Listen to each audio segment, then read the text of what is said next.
Vamos a trabajar con un texto muy conocido que pregunta por qué triunfó la escuela o la modernidad dijo esto es educación y la escuela respondió yo me ocupo. Escrito por Pablo Pinó, que es un destacado doctor en educación de la Universidad de Buenos Aires, UBA, y profesor titular de la Cátedra de Historia de la Educación Argentina y Latinoamericana en la Facultad de Filosofía y Letras de la UBA. Además se desempeña como profesor en la Escuela Normal Superior número 2 Mariano Acosta de la Ciudad Autónoma de Buenos Aires. Pinó cuenta con una amplia trayectoria en publicaciones nacionales e internacionales como autor, coautor y director en temas relacionados con la historia, teoría y política de la educación. El texto arranca mencionando que en el pasaje del siglo XIX al siglo XX, la mayoría de las naciones legislaron la educación básica y la volvieron obligatoria.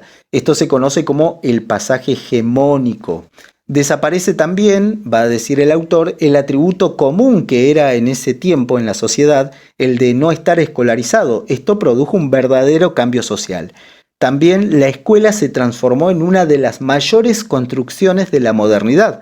Los hechos sociales comenzaron a ser explicados por parte de la escuela, tanto éxitos como fracasos. El autor investiga y reflexiona respecto a una cantidad de análisis que trataron de explicar por qué triunfó la escuela, pero va a decir que muchas de estas interpretaciones tienen un alto poder de explicación, pero ninguna responde completamente al interrogante del triunfo de la escuela. En virtud de ello, Pablo Pinó presenta una serie de explicaciones que él mismo fue hallando a través de la lectura de diferentes textos y nos comenta qué se ha planteado respecto al tema que se aborda e inicia describiendo lo siguiente. En primer lugar, dice, algunos han tratado de explicar el tema en base al desarrollo educativo, evolutivo y lineal de la humanidad.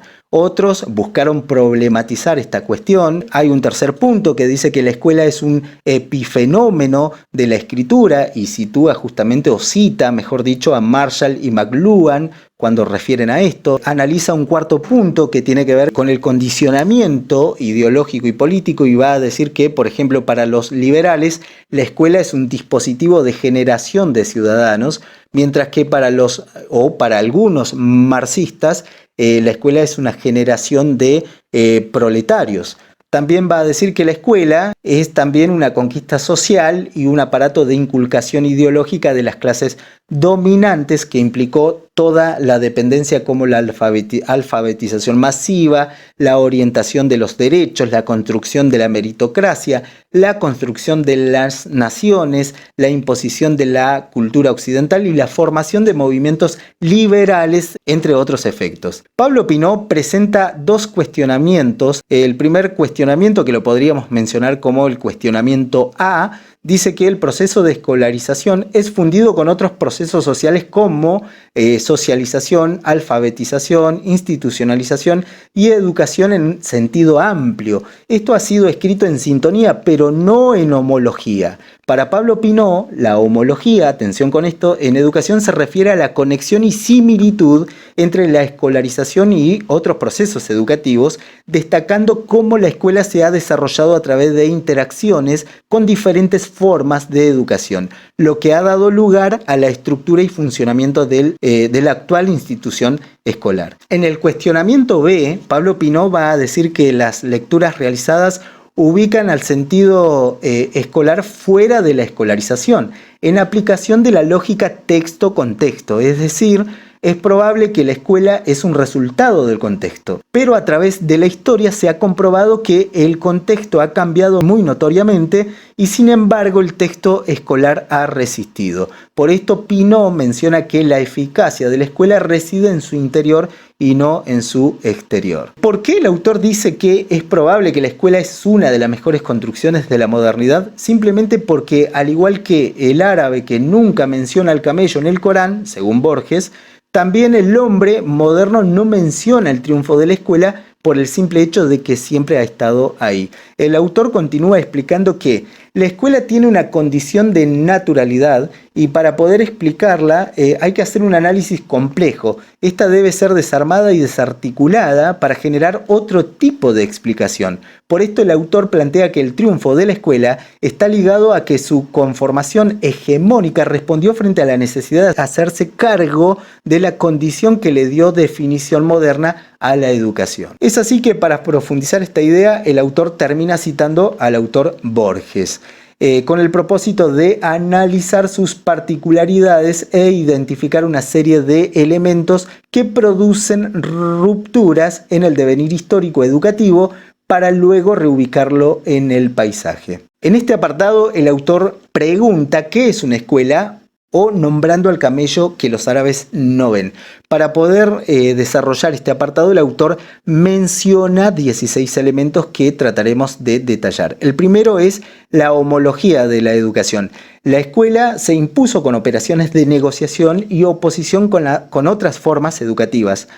Por esto adoptó aspectos como catequesis o formación laboral, pero también implicó la desaparición de otras como la alfabetización familiar, ritos de iniciación y transmisión cultural. Un punto de partida analítico puede ser justamente, o pueden ser, los pueblos originarios frente a la llegada del hombre blanco o el hombre europeo. Como segundo punto, el autor menciona la matriz eclesiástica y dice que del monasterio se obtuvo una imagen para dársela a la escuela. En este punto hay que pensar en la idea de aquello que pertenece al mundo y aquello que pertenece a Dios. Aquí, imitando la imagen del monasterio, se dio lugar a la conservación del saber para luego expandirlo en el mundo como una forma de su dominio. Esto también está relacionado con lo que dice Larena en 1984 cuando dice que todo lo que sucede dentro de los espacios que posee la escuela son experiencias intrínsecamente educativas a las que son sometidos los alumnos. Nombra la regulación artificial y dice, es la regulación de las tareas dentro de la escuela, por ejemplo, el uso del calendario escolar que determina el uso de los tiempos de descanso o de trabajo. Esto corresponde a una regulación artificial que tiene la escuela, ¿no? En contraposición con una regulación natural que tendría, por ejemplo, el sembrado, el cultivo, etcétera, etcétera. Como cuarto elemento aparece el uso específico de espacio y tiempo. Aquí el autor menciona que la escuela diferencia de manera marcada los tiempos y los espacios destinados para el juego y el trabajo. Diferencia entre docentes y alumnos, marca periodos de enseñanza, traer en este sentido a la memoria los tiempos de evaluaciones, de trabajos, de cierre de notas, reunión con los padres, etc. Respecto al espacio, las escuelas tienen un formato físico específico, así como la ubicación cerca de las plazas y alejados de espacios compartidos por adultos. Un quinto elemento habla el autor desarrollándose en relación a la pertinencia a un sistema mayor. En este sentido dice que es una red organizada de modo vertical y horizontal, y aquí podemos pensar en diferentes niveles educativos, es decir, el inicial, primario, secundario, universitario, etc. También las regulaciones de la escuela provienen desde afuera, pero también desde adentro. Podemos pensar en reglamentos escolares, resoluciones, ministerios, organismos internacionales como la OCDE, las Naciones Unidas y por supuesto la nación y la provincia. Un sexto elemento es la condición de fenómeno colectivo, la gubernamentabilidad de Foucault 1981, tratado en el texto que lleva el nombre de La historia de la sexualidad, ¿no es cierto? Un texto muy conocido. Y decir, acá en este punto tenemos que hacer un parate para poder decir que se basa en distintas esferas institucionales que siguen una lógica de gobierno particular, generando un comportamiento desde el interior del individuo, ¿no? Un comportamiento que después se va a ver reflejado en otros ámbitos sociales. Aquí particularmente se produce la superación del modelo preceptorial, es decir, la enseñanza individual, para establecer la estrategia de enseñar a muchos a la vez. Esta es una práctica económica y también aquí, dentro de este análisis de este elemento, el autor va a nombrar que se constituye el campo pedagógico y la reducción a lo escolar que se produce a finales del siglo XVII, que vamos a desarrollar un poquito más adelante. El cómo enseñar se vuelve el nuevo objeto de la disciplina, Aquí se produce el ordenamiento del campo pedagógico y también el autor, en este caso Pablo Pino, va a decir que acá en este siglo, que es el XVII, se constituye el campo pedagógico y se reduce el contenido que está afuera a lo escolar. También para tener en cuenta y poder analizar en profundidad el campo pedagógico, recordemos a Comenio y también a Juan Bautista Vico Raticius, que son importantes para poder saber cómo se constituye ese campo pedagógico. Elemento 7 tiene que ver con la formación de un cuerpo de especialistas dotados de tecnologías específicas.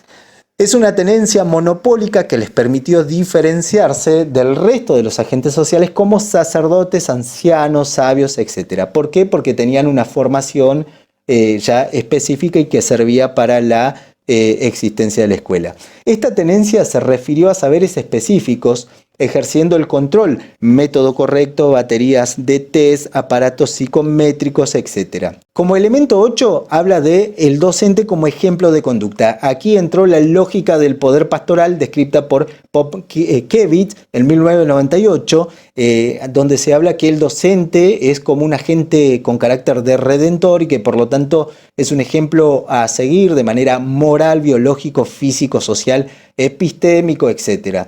El docente aquí pierde su vida privada por completo, dado a que su vida pública quedó expuesta a sanciones laborales. Se produjo una vocación forzada como producto de la explotación laboral y el no lugar a los reclamos sociales, salariales, sindicales. Bueno, el autor habla de una especial definición de la infancia. En la modernidad comenzó la diferenciación de las edades, comenzó el colectivo infancia. En un primer momento la infancia tuvo una asignación de imagen negativa y era mencionada como el buen salvaje, el hombre primitivo, el perverso polimorfo, etc. Toda esta definición que menciona en este elemento número 9 justamente tiene una imagen negativa, pero por lo menos se diferenció de la adultez a partir de la incompletud, ¿no? Aquí se constituyó el sujeto pedagógico denominado infante normal. El elemento número 10 habla de la relación inmodificable de asimetría entre docente-alumno. Docente-alumno son las únicas posiciones posibles en la pedagogía moderna. Atención con esto porque es muy interesante. En este sentido se puede decir que el alumno nunca superará al maestro, dado a que siempre el maestro será superior en relación con los saberes que el docente porta. El elemento número 11 habla de la generación de dispositivos específicos de disciplinamiento. Aquí la escuela creó la figura de cuerpos dóciles. En este sentido, la escuela estableció, por ejemplo, pupitres, campanas, test para medir el aprendizaje, listado de alumnos, toma de asistencia, evaluaciones, etc. Todo ello condujo a que dentro de la escuela se produjeran cuerpos que se adapten a esta serie de exigencias que presentaría la escuela para ejercer el control social en la obligatoriedad. Como elemento número 12 tenemos la conformación de currículos y prácticas universales y uniformes. Aquí la universalidad y la uniformidad se produce a través de la propaganda que la escuela realizó teniendo en cuenta aquellos saberes elementales que solo podía transmitir la escuela como la única agencia posible. Aquí entran la lectura, la escritura, el cálculo, la religión o ciudadanía. El elemento número 13 es el ordenamiento de los contenidos. Aquí aparece el currículum prescripto, donde la escuela selecciona, ordena y recorta aquello que se debe enseñar. El autor aclarará que el currículo es un producto de múltiples negociaciones que presentan luchas, contradicciones, posicionamientos académicos, políticos, etc. El elemento número 14 es la descontextualización del contenido académico y la construcción del contenido escolar. La escuela genera su currículum mediante la descontextualización de ciertos conocimientos producidos por parte de diferentes disciplinas o ciencias externas al campo de la escuela. Bajo este tipo de acción se produce el saber escolar descontextualizado. Es descontextualizado porque ya no se trabaja con una ciencia dura, sino que el mismo es atravesado por las evaluaciones, dispositivos, los silencios, las sanciones, todo lo que sucede dentro de la escuela y componen a la trivialidad de la misma. Entonces, desde ese lugar se habla de una descontextualización del contenido académico. El elemento número 15 habla de la creación de sistemas de acreditación, sanción y evolución escolar. La escuela entrega diplomas, establece egresos y esto colabora con el mercado laboral existente. En este sentido, los exámenes son prácticas que afectan tanto a docentes como a alumnos. La escuela produce un capital cultural monopolizado y también será la matriz de clasificación social. El elemento número 16 habla de una generación de una oferta y una demanda impresa a modo específico. La escuela implicó la producción de nuevos materiales escritos. La producción se clasificó según el grado de didactismo, de claridad o adaptación al alumno, al currículum o a los fines propuestos. Aquí solamente se incluyeron profesores o especialistas que escriban, evitando la participación de escritores de renombre. En este apartado, que lleva el nombre de La escolarización como empresa moderna o En qué somos árabes mirando el camello, el autor, luego de analizar los elementos anteriores, llega a la conclusión de que puede plantear la hipótesis de que la constitución de la escuela es un fenómeno de rupturas y acomodaciones en su devenir, descartando así la hipótesis que describe que la escuela es un fenómeno de la evolución lógica y natural de la educación. El autor recordará lo que ya ha mencionado, es decir, la institución de los saberes del campo pedagógico como saber de gubernamentabilidad, esto es lo que dijo Foucault en el año 1981, exhibiendo importantes avances en la alfabetización más o menos institucionalizada, avances en la segregación de la infancia y el establecimiento de saberes básicos. Todo esto se produce en el siglo XVII. Después va a mencionar el trabajo de Immanuel Kant en el siglo siguiente, es decir, el siglo XVIII, donde teorizó respecto a las cuestiones mencionadas anteriormente por el autor. En este caso, Kant entroncó, va a decir Pablo Pinó, las teorizaciones de los siglos XV, XVI y XVII, ¿no? Permitiendo establecer las premisas modernas de la educación con la Ilustración. Aquí se llegará a la conclusión inicial de que la educación es la piedra de toque del desarrollo humano. También es importante mencionar que Pablo Pinó dice que en el siglo XVIII aparecen también los planteos de Locke, Condorcet, Voltaire y Rousseau, que avanzaron en la construcción de la escuela como forma educativa por excelencia.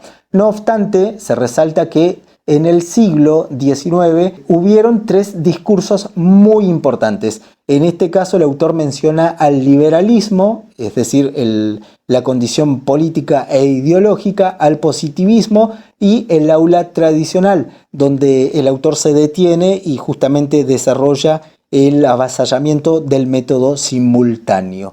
A estos discursos se le sumaron otros como el higienismo, los nacionalismos, los normalismos, los del asistencialismo, el pragmatismo, el materialismo, el sensualismo, etc. Entonces el autor llega a la conclusión de que los procesos de aprendizaje quedaron conformados por el siguiente triángulo. El primer punto dice: el alumno es pasivo y vacío, reductible a lo biológico y social, se debía controlar su cuerpo y formar su mente. El punto 2 dice: el docente es fundido en el método, reducido a ser un robot enseñante. Como tercer punto de este triángulo, el autor va a mencionar los saberes científicos, que son acabados y nacionalizadores. El texto finaliza con la mención de Emily Durkheim, diciendo justamente o tomando la definición que caracterizó a este pensador cuando dice que la educación es la acción ejercida por las generaciones adultas sobre las que todavía no están adultas o preparadas para la vida social.